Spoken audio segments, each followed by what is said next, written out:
Howdy folks, Jambareeqi here and welcome to another episode of Jambareeqi Cinema, the podcast miniseries where I review films that have hit UK theatres. In this episode, I'll be discussing Disney's Mary Poppins Returns, the sequel to the classic fantasy musical.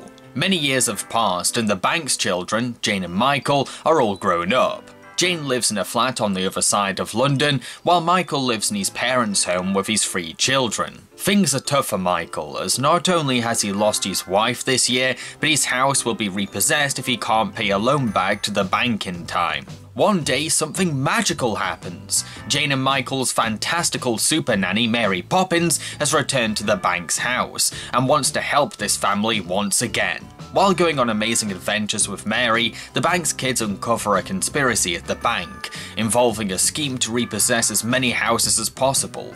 Can these children expose the truth to their father? This movie is part sequel and part remake, as it does carry on the story from the original, but it also tries to follow the same scenes.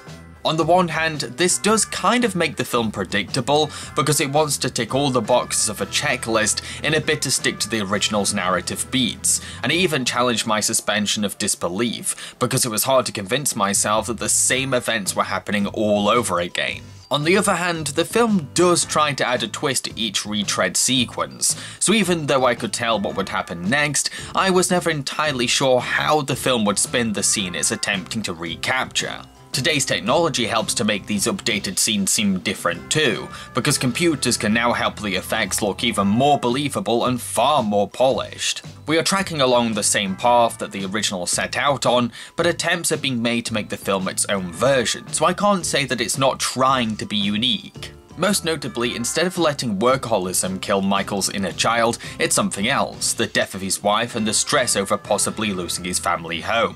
Michael's grief and anxiety cause him to rapidly lose the will to embrace his sense of imagination, but through Mary Poppins' lessons to his kids, he finds the strength to become optimistic and bouncy again. It does help that actor Ben Whishaw puts a lot of raw emotion into the role of Michael. I really felt like I was watching a man being torn apart inside. Emily Blunt plays Mary Poppins a little differently to Julie Andrews too, going for a more elegant and suave take on the character. It's very modern, but also fits the film's time setting and the character herself. It's like Mary has grown more sophisticated and classy since last visiting the Banks. The film also lets us see Mary being more self-aware of her influence on the Banks, showing clear intention in her actions, which does make her playful interference a little on the nose, but it's still interesting having a closer look at how Mary ticks. Dick Van Dyke's Bert isn't here. We get a Leary called Jack in his plays, played by Lin-Manuel Miranda. He's very chipper and lovely, much calmer than Bert too.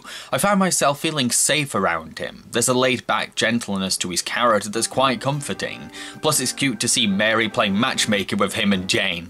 Much like the original, this film is a musical too. The songs were composed by Mark Shaman, with lyrics by Shaman and Scott Whitman, and Richard Sherman acted as music consultant. The songs are nowhere near as catchy or memorable as the 1964 films. I'll admit that most of them might not stick with me over time, but there's still lots of personality and energy being put into each one, with sincere writing in the lyrics that reflect the characters' inner feelings. The musical number's dancing is top-notch too, thanks to director Rob Marshall, who has a background in dance choreography. We also get another sequence where the characters enter an animated world. This time they go into a china bowl that belonged to the Banks kid's mother. I found it very charming that this animated world stayed true to itself by having everything being made out of china. It's an endearing touch. The animation itself is phenomenal, a wonderful display of 2D cartooning that's sorely missed by Disney fans. There's a modern twist to the art style, but it's still got the magic of Disney's beloved hand-drawn animation.